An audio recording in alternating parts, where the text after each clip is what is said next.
All right, we're going to get started here. I'm Sam Bisbee. I have various roles at Cloudant. This has never happened to me before, where I thought I had 10 minutes, but I actually have 20 minutes.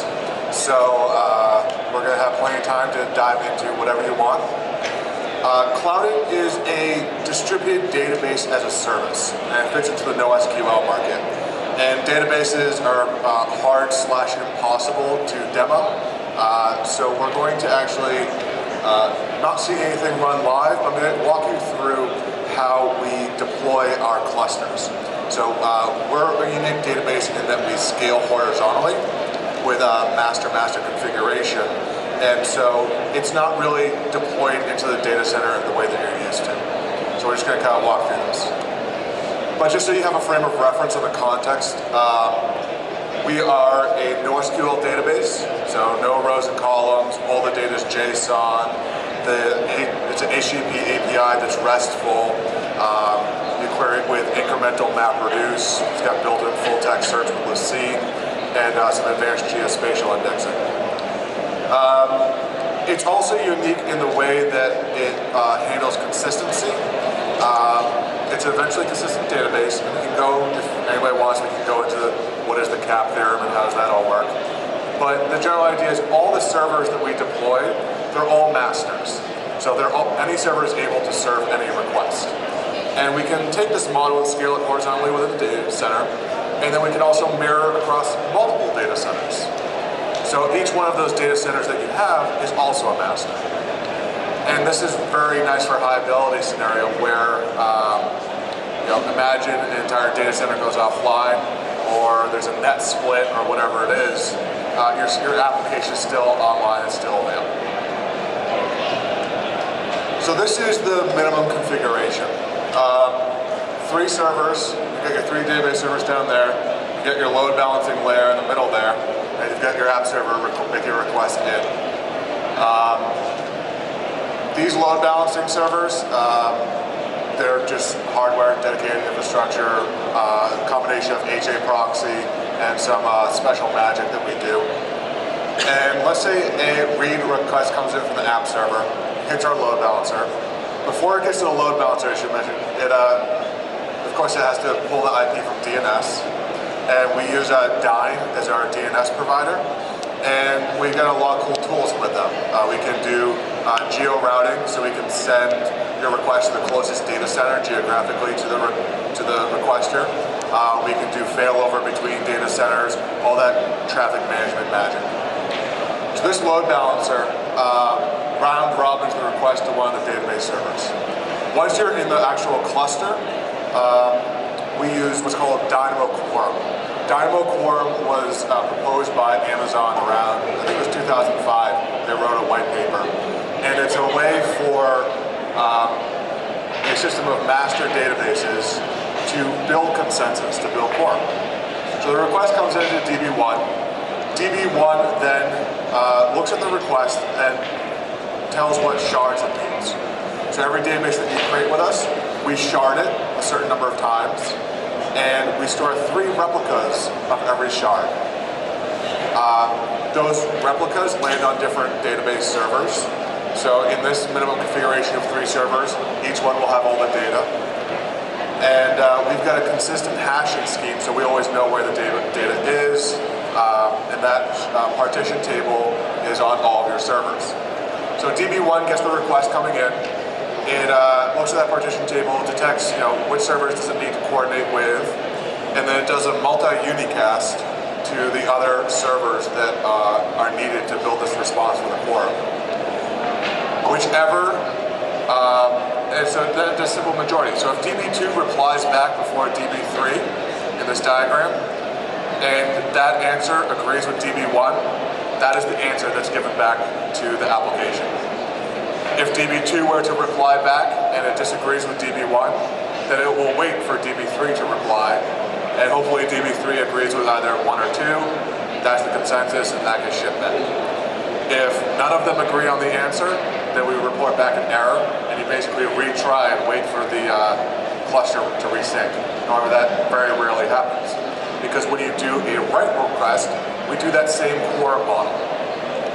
request comes into DB1, DB1 does the write. It also sends the writes to DBs 2 and 3. And when we do a write, we write it to disk. Most databases out there in the NoSQL area, for example, Mongo, Couchbase, and a few others, they write to memory first, and then they tell your application was a successful write. However, asynchronously, that data moves from RAM to disk with Mongo and Couchbase. That's kind of bad, right? Because if your cluster is going down, or your database server goes down, or whatever, those electrons are dispersed out of RAM, and you never get that data back. So this is the minimum configuration. We've got a lot of customers on this configuration, and then it scales horizontally within the data center, right? So those shard replicas that I talked about, we just move them out over the rest of the database servers. And because these are all masters, and they all share nothing, it just goes elastically very nicely. And when I say that they're shared nothing, there's no SAN. They're typically all on different racks. They're typically on different neck gear within a single data center pod. If we're on EC2, we'll spread the cluster across multiple availability zones. This allows us, in a configuration like this, to be able to lose 1/3 of all of our servers globally, but still be available and still be online and be able to give you responses. Of course, this would decrease throughput.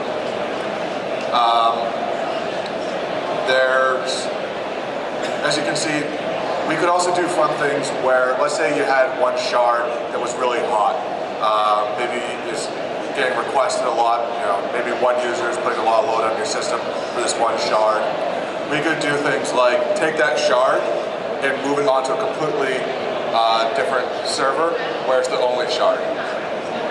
And all of that is hidden to you because this is all operated as a service. Right? I'm kind of going through the slides just to give you a feeling of how we kind of operationalize and how we deploy. But you don't actually have to maintain this yourself. Our operators run it. They run it 24/7. You get a support channel that you get to call into. You get a technical account manager that will explain this and many other things to you. And so like shard moving and the general operations that need to happen underneath, there's a lot of times you'll never know that they're even happening. Just because we have so much time, is there any questions? Could be on Dymo, clusters, configuration. All right. So as I mentioned, and there's multiple data centers. For business users, I'll typically say that Cloudant is kind of like the Akamai of databases, where we're able to take your data and push it out to multiple locations and locales and process your data there, accept read and write requests, sync it, and we manage all this for you. So in this diagram, that's the DNS provider. Comes in, hits the load balancer, and hits one of these other database servers. And of course, we can continue to scale horizontally within the data center. The replication between the two clusters, that can happen either over a dedicated telco drop that's private. If we're running on software, which is now part of IBM, they have a phenomenal back-end network between all of their data centers. So we'll do that. On other providers or in other configurations, we'll sometimes do the replication over the wide area network. But of course, all the replication is encrypted and perfectly safe. It's also the same replication protocol that we use when we sync to phones. So once you've solved this eventual consistency multi-data center configuration, it's quote-unquote trivial to then, instead of adding on another data center to this configuration, add in a mobile device, add in a sensor network, add in a smart TV. Because that kind of syncing is, it's all just the protocol. It's how the data store handles that eventual consistency. And in this diagram, it appears that we only use one load balancer per data center, but of course we use multiple load balancers. Everything is N+1 for us. Any questions on this? Cool. All right. this is what it looks like to your application. We're just a database. You know, we're an operational data store. There's nothing special about us. It's not like we're Hadoop. You know, Hadoop is a data warehousing tool. It's not an operational database. Philosophically speaking, Cloudant does not believe in data warehouses. We think that they're a bad thing. Data warehousing was something that we created as a community, as an industry. We created data warehouses because in the 90s and early 2000s, we didn't know how to horizontally scale operational databases. We could vertically scale them, like everybody knows how you scale Oracle. You buy more RAM, right? But how you scale horizontally was never really solved. And so with all this big data and wanting to do all this analysis, etc., it was always moved off into another environment so that, you know, it wouldn't impact your production live users. This is unnecessary now. We have the tools, and we have the power within our operational databases to do this. And so Cloudant, for example, will provide you with incremental MapReduce and Lucene all-in-one solution, all in your operational data center. And the API in front of Cloudant, as I said earlier, it's HTTP. It speaks JSON, so you don't need any special drivers or special configuration. You know, people often ask me, like, you know, can I use this on Cloud Foundry? Can I use this on Heroku? What about, you know, insert paths here? Yes, and there's no special integration here, right? It's just a network call. You're just setting HTTP. Like, it's user, like if I go to sbisbee.cloudant.com, you will see, well, you won't because it's locked down, but you'll see my database, right? Actually, just to get that point across, since we have, oh, I don't have network, so never mind. But if we went to sbisbee.com and we had network, we could see it. And same with on your mobile phone. Actually, feel free to take out your mobile phone and go to sbisbee.com and you'll see the database. We do also provide the drivers on our website. They're community CouchDB drivers. The reality, though, is that they are just syntactic sugar that wraps curl or whatever HTTP library you use for your language. Yeah. So this is the end of what I thought was going to be a 10-minute presentation. But so does anybody have any questions? I can go on a rant about cap theorem.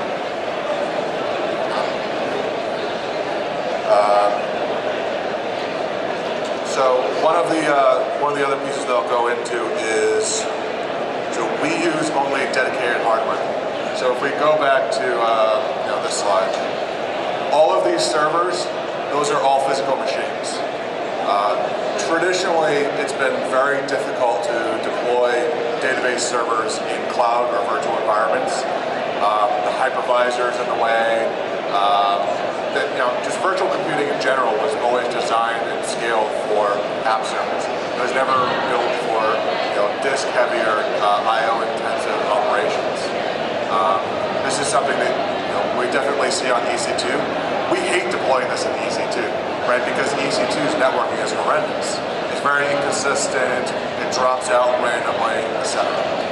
The problem is that your hard drives in EC2 are on the other end of a network cable.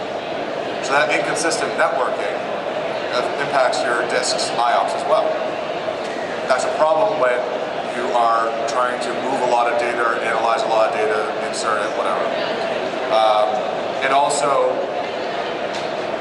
It's also critical to make sure that your drives are local to your machines, because if all of your servers in a clustered configuration, this is true even with like MySQL or something else. If you have multiple database servers and they're all going back to the same attached storage, all going back to the same SAN, that's a single point of failure. It doesn't matter how many masters and slaves you spin up. If the network gets bogged down in the communication with that SAN, or that SAN dies or whatever, great, you've got 6 servers stood up all talking to and not getting any reply. It's not very useful. Yeah, so that's Cloudant and how we do Dynamo Core, how we do clustering. Feel free to come to our booth. It's over there in the 500s area. I'm going to be we're doing a drink up tonight. I think it's at O'Flaherty's at 5 or 6 o'clock. Feel free to come out. The tab's on us. And I'll be on the big data panel tomorrow. Jason Hoffman from Joint is also on it, so I highly recommend you go. Thank you all very much.